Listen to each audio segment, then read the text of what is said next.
School take চ্যানেলে আপনাদের সকলকে স্বাগত। শিক্ষা সংক্রান্ত, স্কুলের অফিস সংক্রান্ত বিভিন্ন কাজের টিউটোরিয়াল এবং নতুন তথ্য পেতে সাবস্ক্রাইব করুন স্কুল টেক ইউটিউব চ্যানেল। 2024-এর নতুন একাডেমিক সেশন শুরু হয়ে গেছে। ছাত্রছাত্রীদের বই খাতা প্রদানের মাধ্যমে শুরু হয়ে গেছে নতুন বছর। এই পরিস্থিতিতে বাংলা শিক্ষা পোর্টালের একটি গুরুত্বপূর্ণ পয়েন্ট নিয়ে আপনাদের সাথে আলোচনা করব।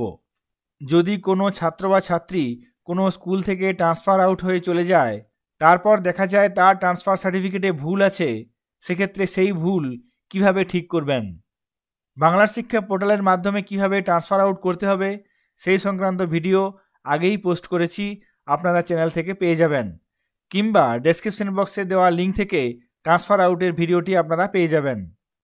আজকে আলোচনা করব কোনো ছাত্র বা ছাত্রী ট্রান্সফার সার্টিফিকেট নিয়ে চলে গেছে অন্য স্কুলে ভর্তি হওয়ার জন্য। সেই স্কুলে ভর্তি হতে গিয়ে দেখা যাচ্ছে তার ট্রান্সফার সার্টিফিকেটে বাবার নাম এবং মায়ের নামের বানানে ভুল আছে। তারপর সে আগের বিদ্যালয়ে ফিরে এসেছে ট্রান্সফার সার্টিফিকেট কারেকশনের জন্য। কিভাবে এই ট্রান্সফার সার্টিফিকেট সংশোধন করবেন সে বিষয়ে আলোচনা করার জন্য প্রথমে আমরা নির্দিষ্ট ইউজার আইডি এবং পাসওয়ার্ড দিয়ে বাংলা শিক্ষা পোর্টালে লগ ইন করে নেব।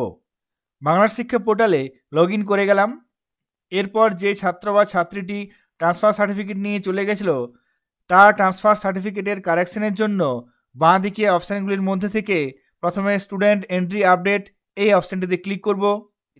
স্টুডেন্টটির বাবা কিংবা মায়ের নামের বানান ঠিক করার জন্য নিচের দিকে আমরা আপডেট স্টুডেন্ট আইডেন্টিটি এই অপশানটিতে ক্লিক করব। সঙ্গে সঙ্গে আপডেট প্যারেন্টস বেসিক ডিটেলস এই পেজটি ওপেন হয়ে যাবে। এখানে স্টুডেন্ট কোড লেখার জায়গা আছে, এখানে আমরা স্টুডেন্ট কোডটি লিখব। স্টুডেন্টটির ট্রান্সফার সার্টিফিকেট থেকে যে স্টুডেন্ট কোডটি আছে সেই স্টুডেন্ট কোডটি এখানে লিখে ডান দিকে সার্চ স্টুডেন্ট অপশানে ক্লিক করব। সঙ্গে সঙ্গে সেই স্টুডেন্টের বেসিক ইনফরমেশন চলে আসবে।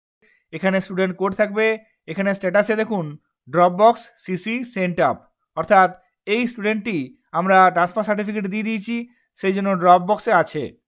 এখান থেকে আমরা স্টুডেন্টটির নিজের নামের বানান, বাবার নামের বানান, ডেট অফ বার্থ এবং মায়ের নামের বানানের ঠিক করতে পারবো।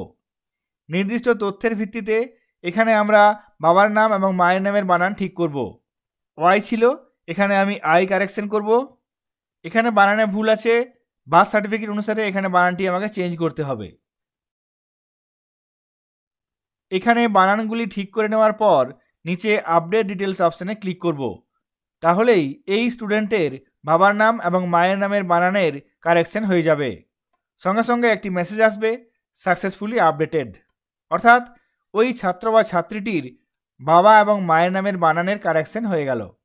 এইভাবে আপনারা কোনো ছাত্রছাত্রীর টিসি নেওয়ার পরেও সেই স্টুডেন্টের নিজের নাম, ডেট অফ বার্থ, বাবার নাম, মায়ের নাম এই সমস্ত বিষয়গুলি কারেকশন করতে পারবেন।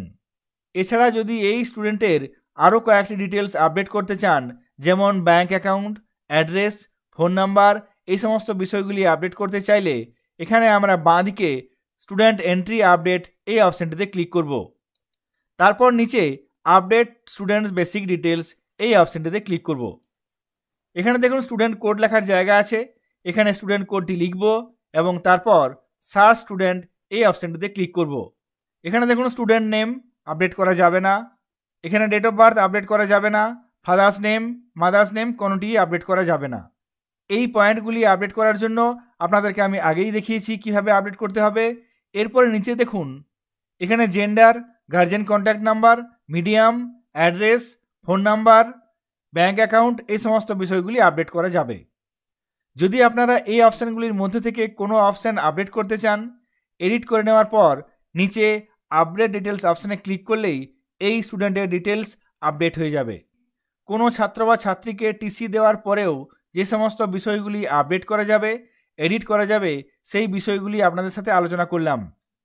ভিডিওটি আপনাদের কাজে আসলে অবশ্যই লাইক করবেন এবং চ্যানেলে নতুন হলে চ্যানেলটিকে সাবস্ক্রাইব করবেন। সকলে ভালো থাকবেন, সুস্থ থাকবেন, ধন্যবাদ।